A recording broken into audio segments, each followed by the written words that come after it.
Belum selesai SD sudah kenal ini narkoba ini. Nggak Wow. tahu mungkin jenisnya seperti apa dan lain sebagainya. Ya. Nah ini keprihatinan.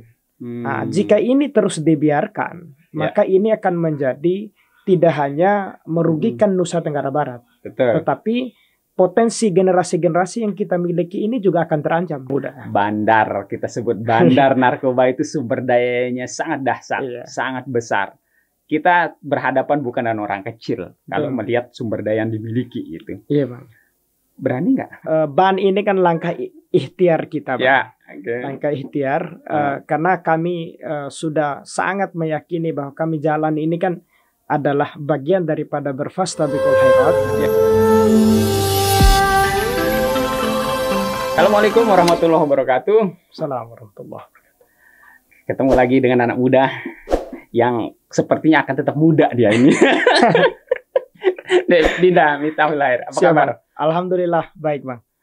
Terakhir duduk di sini sebagai ketua IMM DPD INTB. Ya. Ketum ya. Ketum IMM DPD INTB. Pasca insya Allah husnul khotimah menjalankan tugas.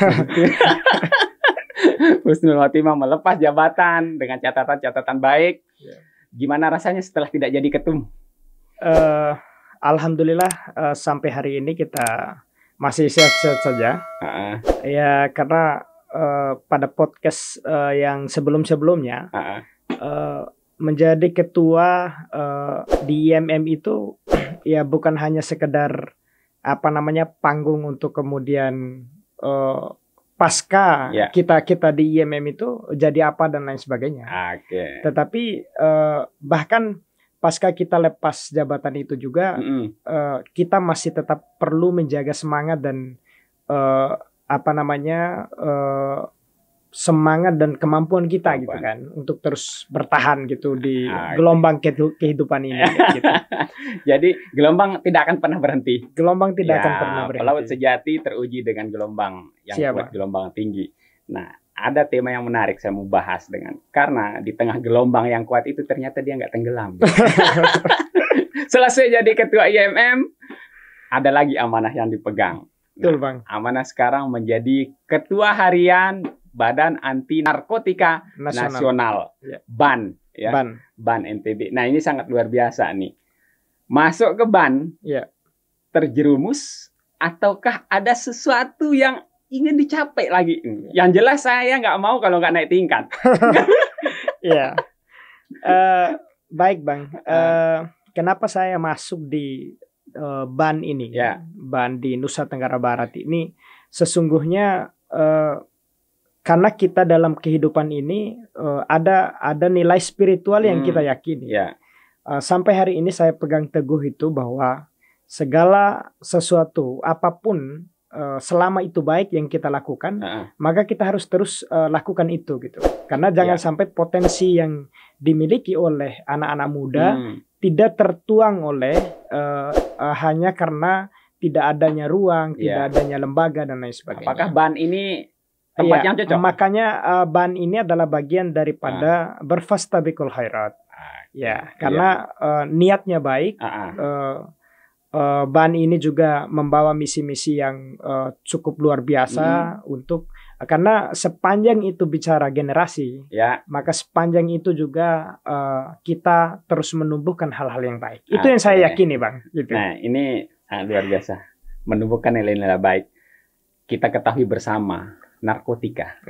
Ini menjadi keprihatinan sangat luar biasa. Bahkan di pelosok desa pun, kalau kita tidak jeli, ternyata sudah masuk di situ. Betul, Bang. Dalam catatan ketua harian BAN NTB, seperti apa sebenarnya narkotika ini menggerogoti kaum muda kita saat ini?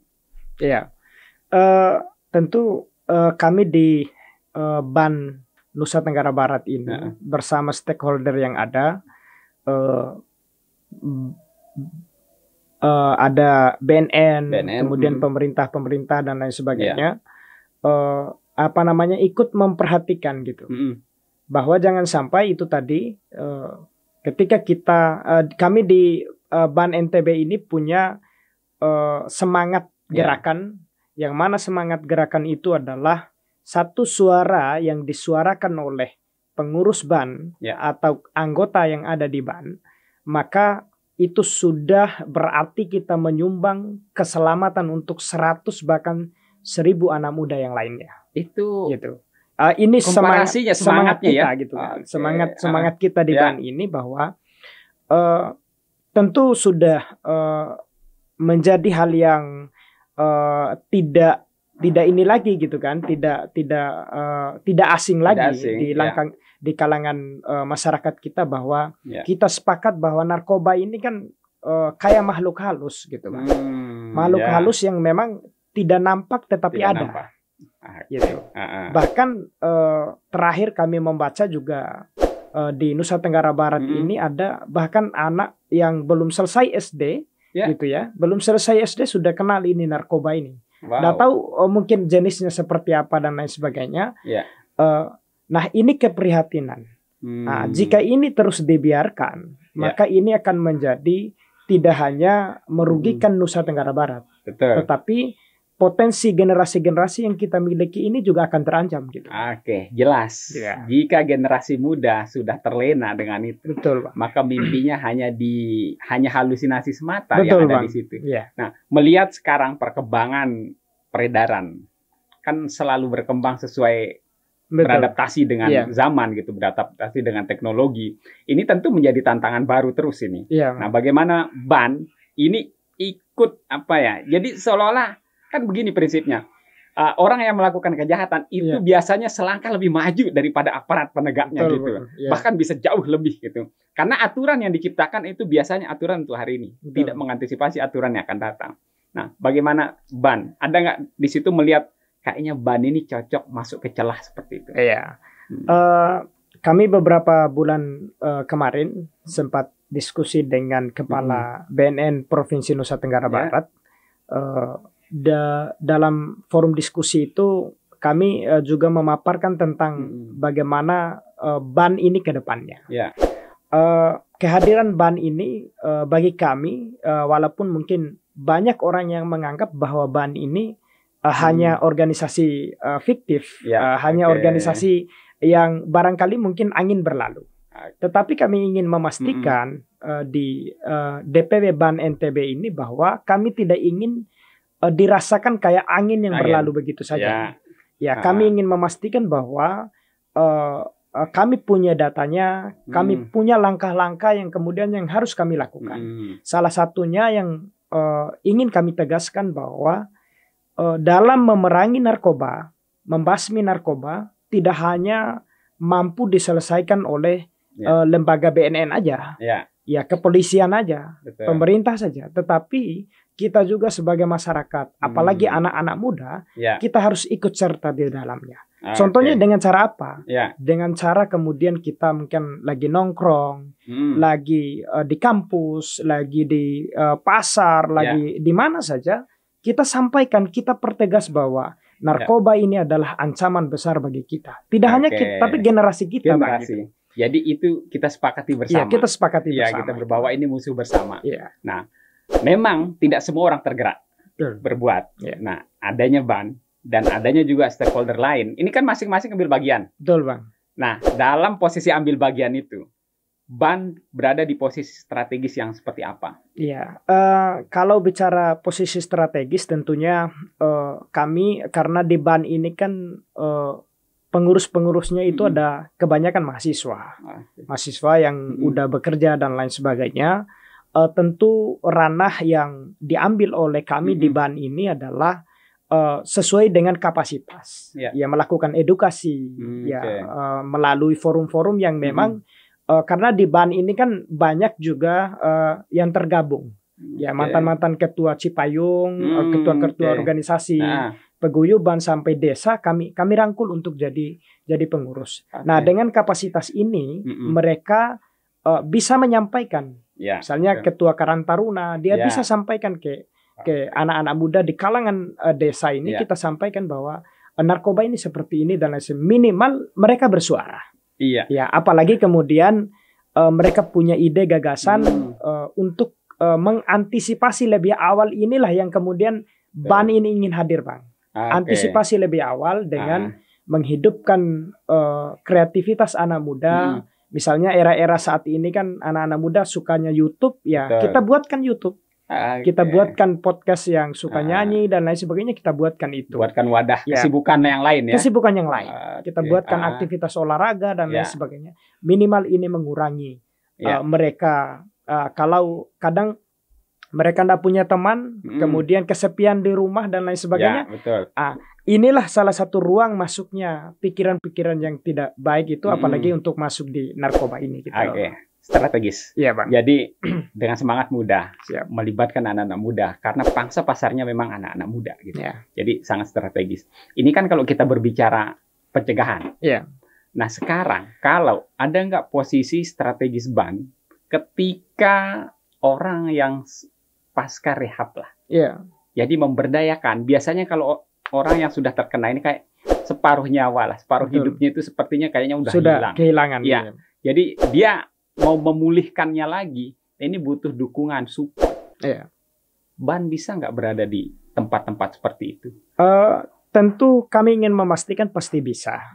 Karena kemarin beberapa bulan lalu kami diskusi dengan BNN itu, mereka punya desa bersinar namanya. Desa bersinar. Desa bersinar. Desa bersinar ini adalah para adik-adik kita, saudara-saudara kita yang memang pernah mengalami itu, pernah kecanduan, lalu kemudian ingin masuk kepada tahap pemulihan. Ya, mereka diperdayakan dengan potensi apa, dibina dan lain sebagainya. Nah, BAN ingin memastikan karena kami juga baru di Nusa Tenggara Barat ini, kedepannya kami ingin memastikan ikut serta bersama dengan BNN dan semua stakeholder yang ada, bahwa perannya BAN tidak hanya bersuara, tetapi kami ingin melakukan bersama dengan teman-teman yang tadi ingin memulihkan dirinya. Ya, misalnya ingin mengembangkan UMKM dan lain sebagainya, kami akan melakukan upaya-upaya untuk kemudian mereka keluar dan punya aktivitas yang lain. Gitu. Ini sangat mulia. Karena pasca mereka rehab itu godaannya tidak kecil loh. Untuk kembali itu sangat besar. Jangan sampai ada yang membawakan lagi itu kembali dia. Nah, disinilah hadir. Jadi hadir orang-orang terdekat, bahkan lembaga-lembaga seperti ini.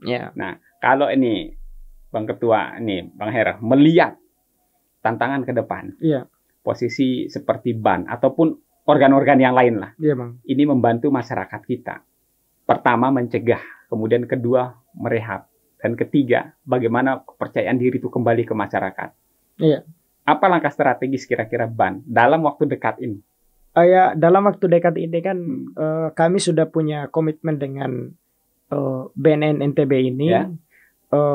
Di BAN ini kan ingin melebarkan sayapnya di 10 kabupaten kota. Ini baru berarti hanya baru di provinsi? Baru di provinsi. Dan kami sudah mempersiapkan 10 kabupaten kota ini untuk ada di dalam kepengurusan. Nah, dengan adanya kepengurusan ini, BNN Provinsi Nusa Tenggara Barat, dia memiliki kantor BNN ini kan hanya beberapa. Tidak semua di 10 kabupaten kota. Nah, kami pernah menawarkan bahwa BAN ini ingin membuat satgas gitu ya, di 10 kabupaten kota ini dengan kapasitas yang kami miliki. Ya, karena kami pernah presentasikan bahwa di BAN ini adalah orang-orang yang memang sudah memiliki pengalaman, bahkan jadi ketua Karang Taruna dan lain sebagainya. Dan ini kita manfaatkan. Kita manfaatkan, kita buat satgas di dalam BAN itu sendiri bersama dengan dibina langsung khusus oleh BNN dan stakeholder yang ada, supaya apa? Supaya mudah terkoneksi gitu. Mudah terkoneksi, karena sebelumnya sudah memiliki komunitas, sudah memiliki komunitas dan enak rangkulnya gitu. Nah, yang hal yang paling dekat kami lakukan itu. Kami ingin bentuk tim satgas itu dibina langsung oleh BNN. Menurut saya ini yang paling strategis. Siap, Bang. Jadi bergerak. Jadi BNN ini kalau tidak ada di kabupaten kota, nah, jadi ada organ-organ itu. Ini menarik. Closing statement-nya. Siap. Gimana Dinda Her ini membantu BNN? Ini jelas tantangan tidak tidak mudah. Tidak mudah. Bandar, kita sebut bandar narkoba itu sumber dayanya sangat dahsyat, sangat besar. Kita berhadapan bukan dengan orang kecil kalau melihat sumber daya yang dimiliki itu. Iya, Bang. Berani nggak?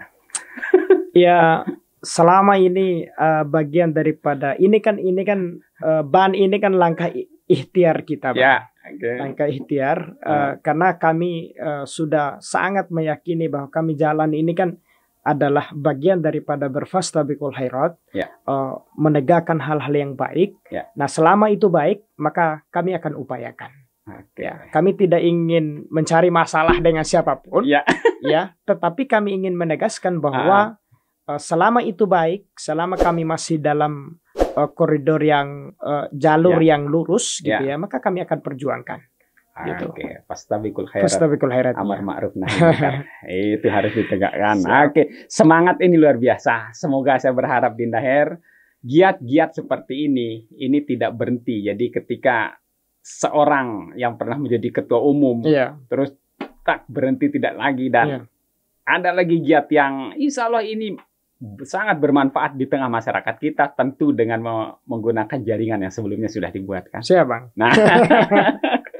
Nah, saya ingin sebenarnya Dinda Khair ke depan kita ingin ada mungkin ini dari hasil binaan BAN dan BNN tentunya. Iya, Bang. Nanti duduk juga di podcast ini binaan lah. Jadi yang dulunya pengguna berat dan sekarang sudah berhasil sukses keluar. Pertama itu keluar dulu, terbebas dulu dari narkoba, kemudian bisa berdikari, membangun kepercayaan diri lagi dan kembali di tengah masyarakat menjadi orang sukses. Siap. Kita butuh cerita-cerita sukses seperti itu. Karena saya yakin kita tidak tahu nanti yang akan menonton catatan digital kita ini adalah ternyata orang pengguna sehingga bisa termotivasi. Ada termotivasi gitu. Iya. Semoga dan kita juga tunggu. Siap. Kepala atau ketua BNN kita mungkin kepala ya. Ya akan lebih menarik kepala BNN. Ya, kepala BNN kita tunggu juga di sini. Nanti dari sesi berikutnya kita akan mencoba dengan binaan. Siap. Ya, saya sangat menarik dengan desa apa tadi istilahnya? Desa namanya? Bersinar? Desa bersinar. Desa bersinar. Iya. Itu luar biasa. Kita tunggu Dinda Khair. Siap, Bang. Semoga di tempat yang baru ini, memegang amanah yang baru ini bisa membawa bermanfaat yang lebih luas lagi untuk masyarakat. Amin, kita. Bang. Oke, demikian sangat bermanfaat menurut saya. Yang saya bincangkan dengan Dinda Khair ini adalah semangat anak muda yang tidak mau hanya betul-betul tinggal diam. Jadi tetap ingin berpartisipasi di tengah masyarakat kita. Fastabiqul khairat, amar ma'ruf nahi munkar harus tetap dimanapun posisi kita. Oke, sahabat Yes Podcast, semoga bermanfaat obrolan saya kali ini dengan Dinda Khair. Sekali lagi Dinda Khair, sukses. Siap, Bang. Mengemban amanah baru, teruslah menjadi bermanfaat lebih banyak lagi untuk orang lain. Amin, amin. Oke, demikian. Assalamualaikum warahmatullahi wabarakatuh. Assalamualaikum warahmatullahi wabarakatuh.